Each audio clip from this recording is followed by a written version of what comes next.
Hay que ser codicioso cuando los otros son temerosos y hay que ser temeroso cuando los otros son codiciosos. Esto recomienda el llamado mejor inversionista de la historia y uno de los hombres más ricos del mundo, Warren Buffett, con un patrimonio de más de 100.000 millones de dólares, mientras acumula dinero en efectivo para invertirlo en cuanto llegue la próxima crisis.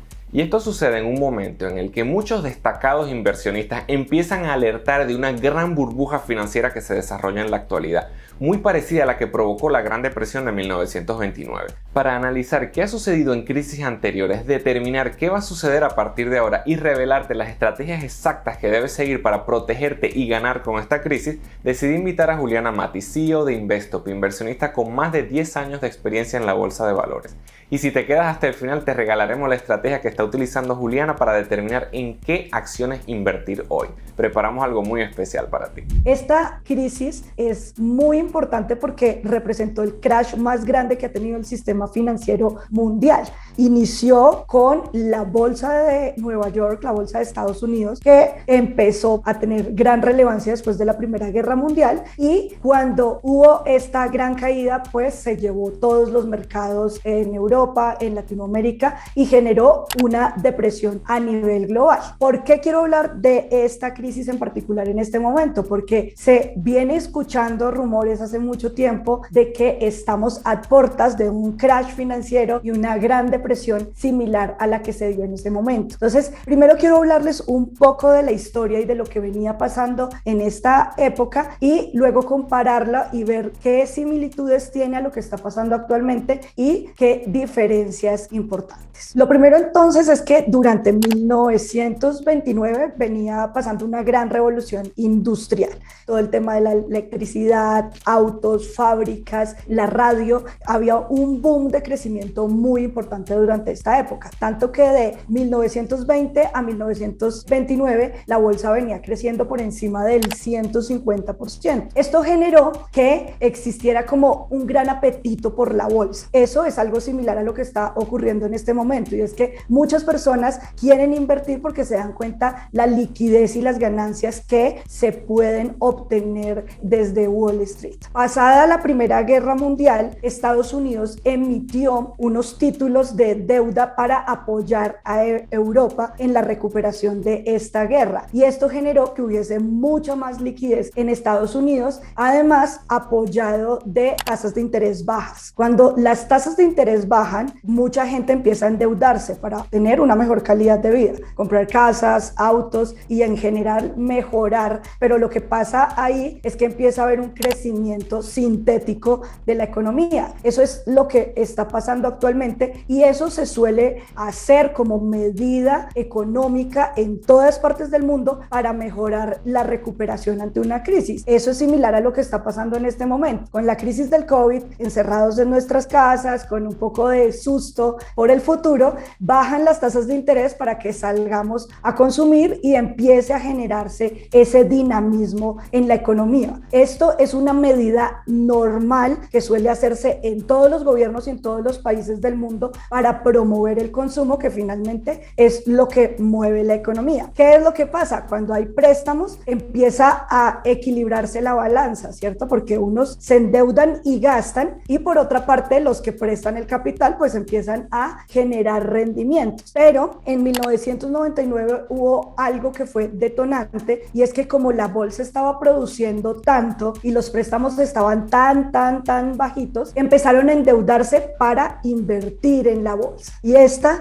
es tal vez uno de los primeros errores que se cometieron allá y que aún algunas personas cometen cuando inician a invertir en la bolsa o incluso en otros instrumentos financieros. ¿Y por qué esto es tan importante y fue el detonante en ese momento? Porque si bien ya había algo sintético que eran las tasas de interés muy bajas, al momento de empezar a darle más liquidez al mercado, las acciones empezaron a subir hasta un punto que ya ese crecimiento no era real, porque era basado en esa confianza de muchas personas que invertían simplemente porque era barato hacerlo y no tenían un fundamento en el mercado. Entonces, los mercados y la economía se mueven por la confianza, por el positivismo, y esto es algo que yo resalto mucho, y es que si tú estás positivo, montas un negocio, compras una casa, te endeudas, o si tú estás negativo, como lo que pasó en marzo, al inicio del COVID, que es ¿qué va a pasar?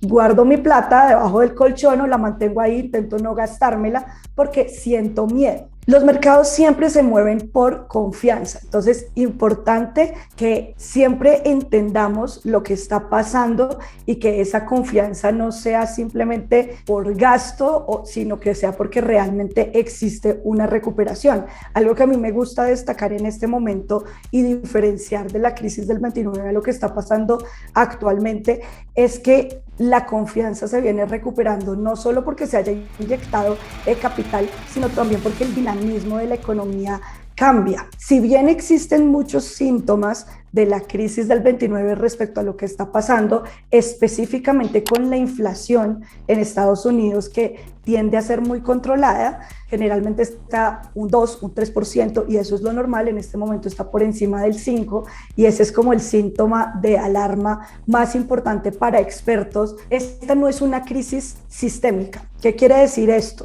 En la crisis del 29 o en la crisis del 2008, que fue la crisis inmobiliaria, se presentó porque se estaba inyectando falsa confianza, capital que no debería estar ahí, y el sistema falló. ¿Qué quiere decir que el sistema falló? Que como este crecimiento era sintético, pues en algún momento se reventó. Este momento de la historia para mí es un momento muy diferente por una razón muy específica. La economía del mundo ha cambiado y pienso que justamente el COVID demostró esto más que nunca. ¿Por qué? Porque pese a una crisis tan importante como la del COVID, estamos viendo tiempos de recuperación en la bolsa muy diferentes, mientras que crisis financieras anteriores habían demorado 3, 4 años en volver a puntos de antes de la burbuja. La crisis del COVID se recuperó en pocos meses.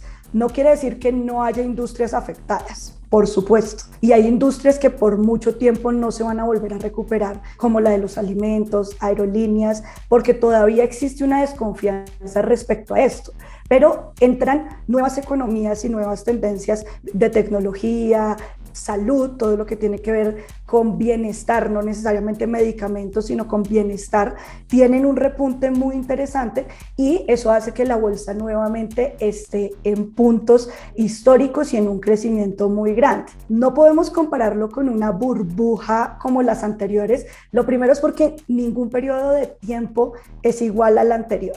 Ni yo, ni Robert Kiyosaki, ni Michael Burry, ni nadie tiene una lámpara mágica que dice qué va a pasar, ¿cierto? Simplemente son síntomas con los que podemos prever qué puede llegar a suceder. ¿Y cuáles son esos síntomas que se están viendo actualmente que indican que sí viene una crisis?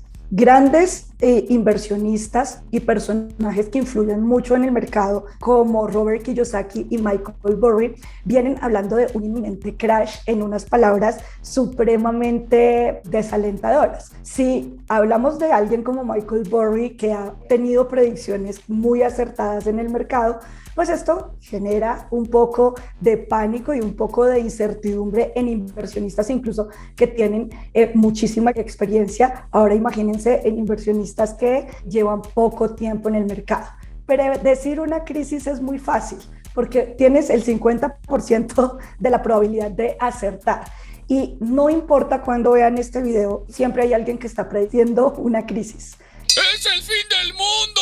¡Dios los ama y va a matarlos! Michael Burry tiene varios fundamentos importantes para hablar esto. Uno, la inflación.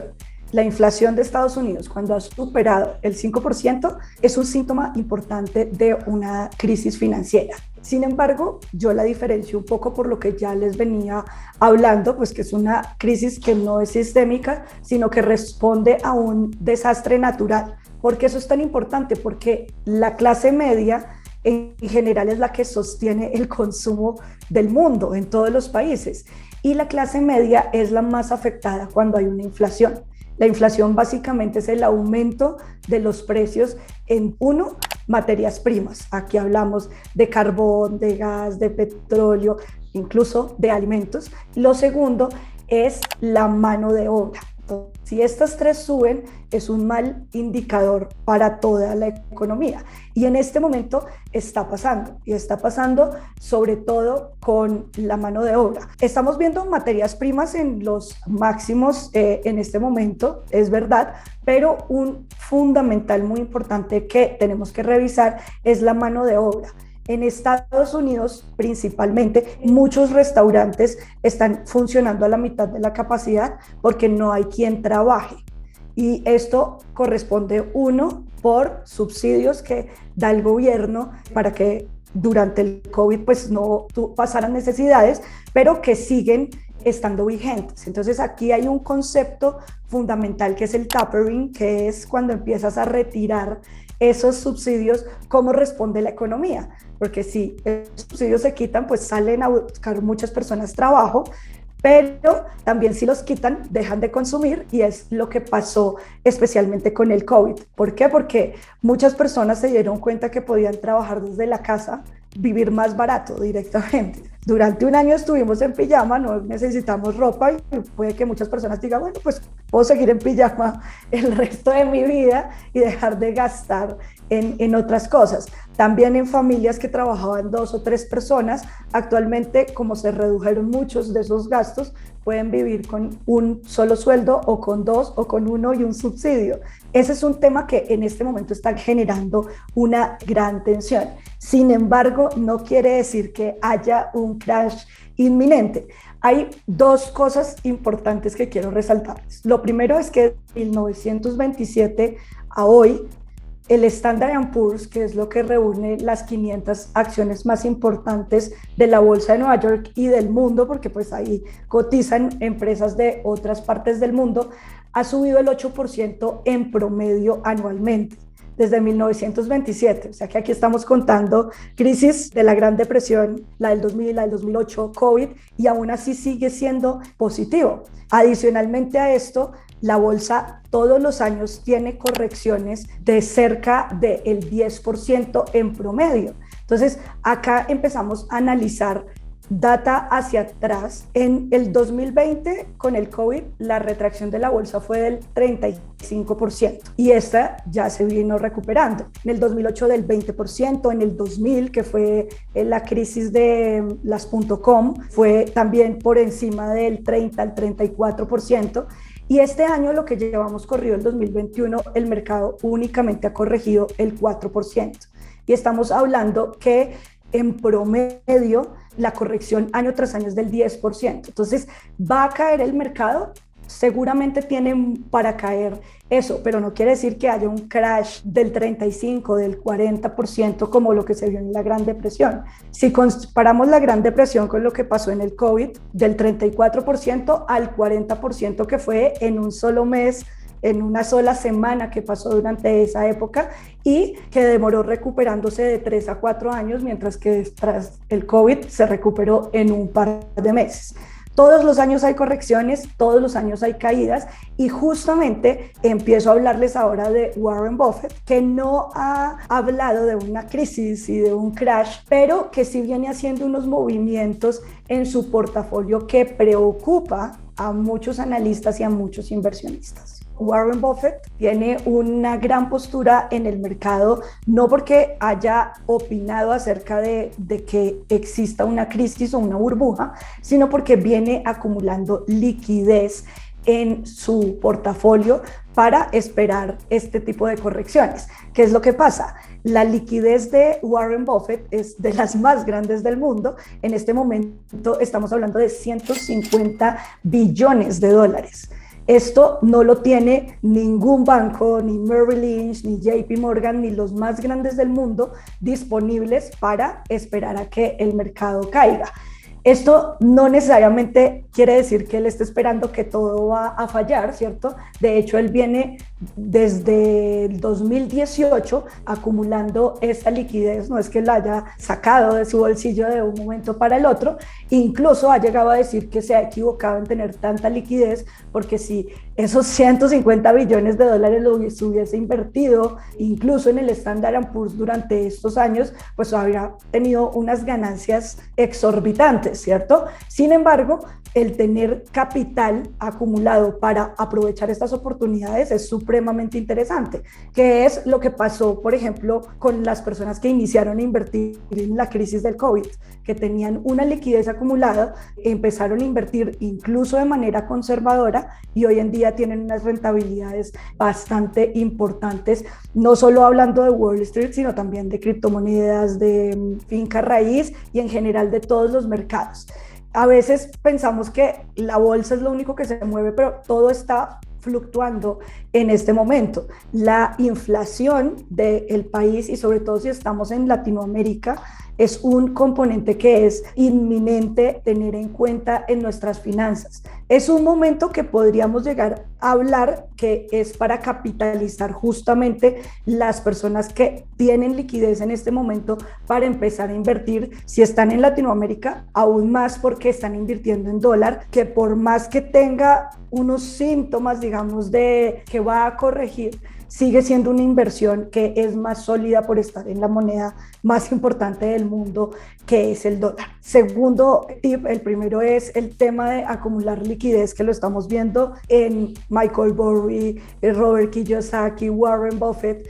No quiere decir que tengan que sacar y vender todo para invertir, claramente no. Y ese es justamente el segundo tip, y es no invertir capital prestado. Ya hablamos un montón que eso fue lo que generó la crisis del 29 y la Gran Depresión, pero esto podemos extrapolarlo a la realidad y a la situación de inversionistas pequeños. Por una parte existe el tema del apalancamiento en algunos mercados, que ya es un préstamo, que no lo vemos como un préstamo, pero es un préstamo, y por otra parte directamente sacar dinero del banco para invertir. Los mercados financieros son mercados que son de alto riesgo y que tienen una gran volatilidad, y que pese a que han tenido unos buenos resultados en la historia de la bolsa, no dejan de corresponder a un riesgo que puede llevarlos a endeudarse de una manera muy dramática y a perder grandes capitales. Lo tercero justamente es por eso, y es lo que popularmente decimos de no tener los huevos en la misma canasta. Crisis financieras hay en todas las décadas. Si esta crisis a ti no te afectó, seguramente te va a afectar una crisis que haya en los próximos 10 años. Siempre tenemos que estar preparados para entender que la economía y las finanzas del mundo son cíclicas. Y esto también pasa en las finanzas personales. Seguramente ustedes han hablado con sus abuelos o sus papás y se han quebrado 2 o 3 veces o han tenido malas situaciones financieras. ¿Y de qué depende pasar invicto de una situación financiera mala o una crisis? Es tener diversificado el capital. Si yo tengo el 100% de mi capital en la bolsa y la bolsa cae, pues no voy a perder el dinero, porque esto en la bolsa no pasa. O sea, si ustedes tenían un capital antes del COVID, perdieron el 30%, que es una caída grande. Si tuvieron paciencia, pues ya recuperaron la plata y seguramente van ganando dinero, ¿cierto? Pero ¿qué es lo que pasa? Eso afecta la liquidez. ¿Qué quiere decir esto? Si yo tengo $10,000 hoy en bolsa y cae el 30%, pues yo tengo que esperar a que esto se recupere, es decir, que no puedo mover este capital. Y si yo dependo de vivir de este capital, pues estoy en problemas. Pero si yo tengo varias fuentes de ingresos, esto no pasa. Entonces, la diversificación es el tercer punto muy importante que prevé las crisis y además que deberíamos tener en cuenta en todo momento. El cuarto punto muy importante que quiero dejarles como tip es que primero hay que invertir y luego especular. Y esto es primordial, y esto es algo que repite Warren Buffett todo el tiempo. Hay que tener acciones y hay que tener inversiones en general que sean estructurales, compañías que tienen una gran base y una gran solidez detrás. De hecho, una cosa muy importante también acerca de la deuda es que invertir en acciones, por ejemplo, que hoy tienen mucha deuda, también es un riesgo, porque hacen parte como todo este sistema de deuda y de estar recuperándose artificialmente. Entre eso, por ejemplo, están las aerolíneas. Las aerolíneas se están recuperando, pero con una gran deuda detrás, que si hay una corrección en el mercado, seguramente eso va a hacer que caigan con más fuerza. pero existen acciones que tienen un crecimiento sólido, un crecimiento estructural, porque vienen de vieja data con unas bases muy fuertes o porque simplemente traen una promesa de futuro muy grande detrás. En este momento, por ejemplo, las FANG, que son las empresas no más relevantes, pero sí que tienen un gran peso en el mercado, que son Facebook, Apple, Google y Netflix, vienen creciendo de una manera muy rápida y seguramente van a tener una corrección de manera inminente, pero son acciones que traen detrás unos proyectos a largo plazo que tienen una gran solidez en el mercado. Entonces hay que invertir en activos sólidos y tener una cartera de inversión bien estructurada antes de empezar a especular. Todas las inversiones en bolsa igual tienen un componente de especulación. No importa si es una compañía como Coca-Cola, que tiene una gran historia y un gran recorrido y que es una de las favoritas de Warren Buffett, que es uno de los inversionistas más conservadores que existen, igual existe una especulación detrás. Entonces, importante primero invertir y después especular. Tener una cartera de inversión estructurada es vital justamente para que no nos pasen estas correcciones de una manera tan fuerte y tan prominente. Justamente las crisis, las correcciones y esto tienen un gran poder de capitalización en el mediano plazo. Es muy importante tener muy claro el horizonte temporal con el que yo quiero invertir. Si yo estoy buscando rendimientos a corto plazo, por ejemplo, es un muy mal momento para invertir, porque justamente muchas acciones están en los precios más altos históricamente y rápidamente no voy a ver esos retornos en muchos sectores. Pero este tipo de correcciones, como les venía diciendo que hace falta en este momento en el mercado, son buenas oportunidades de inversión a 3 a 5 años. Entonces, si yo estoy pensando en un portafolio, por ejemplo, para mi retiro, o estoy pensando en un portafolio de inversión para pagar la universidad de mis hijos en un tiempo o simplemente para capitalizarme y generar riqueza, es un excelente momento para hacerlo. Pero hay que tener muy claros esos objetivos con los que yo voy a iniciar una inversión en este momento o con los que voy a estructurar mi portafolio, porque si yo estoy pensando en una rentabilidad a 3, a 5, a 10 años, pues una caída del 10% no es dramática y además es una buena oportunidad para capitalizarme, pero si lo estoy pensando en corto plazo, pues definitivamente no es el momento. Y por eso debes iniciar desde ahora a prepararte armando tu portafolio antes de que llegue la próxima crisis. Por eso Juliana preparó un entrenamiento gratuito donde te compartiré el método que utiliza para determinar en dónde invertir y cómo comprar tus primeras acciones ganadoras en la bolsa para aprovechar las oportunidades que vienen. Regístrate en el enlace que está abajo en la descripción. Y aquí también te dejo el experimento económico que están haciendo los gobiernos y que puede provocar la próxima crisis. Soy Gabriel González Florentino, el economista y youtuber, y recuerda que todo sistema tiene su método y el método funciona.